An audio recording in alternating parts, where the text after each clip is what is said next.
ఆలస్యమైంది, సమీకరణాలు కుదరలేదని అంటుండ్రు. ఎందుకు కుదురుతారో సమీకరణం? మనసుంటే మార్గం ఉంటుంది. ఎవరు కుదరలేదు రాకుండా ఎందుకు కుదురుతారో సమీకరణలు?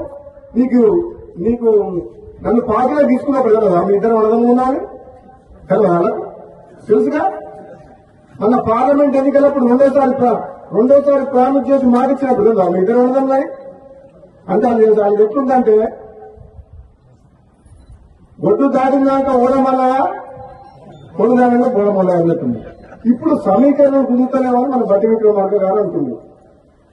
ఏం కుదురుతలేవు? 9 మంది ఎమ్మెల్యేలు ఉన్న ఖమ్మం జిల్లాలో 3 మంత్రులు ఉన్నారు. ఎంతమంది ఉన్నారు? 11 మంది ఎమ్మెల్యేలు ఉన్నా నల్గొండకు 3 ఉన్నారు తప్ప మహబూబ్ గారికి ముఖ్యమంత్రి ఇచ్చినాం కదా మనం. రేవంత్ రెడ్డికి ముఖ్యమంత్రి ఇచ్చినప్పుడు ఇద్దరన్న మీద తప్పేంది? ఇదే నమ్మడం లేవాలని తక్కువ ఇద్దరికిద్దరే గట్టలనే ఇద్దరం. నేనేమంటున్నా, పదవి ఎవరికి ఎప్పుడు ఇవ్వాలని కాంగ్రెస్ పార్టీ అధిష్టానం నిర్ణయం తీసుకుంటుంది. ఆలస్యమైనా సరే నేను ఓపిక పడుతున్నా.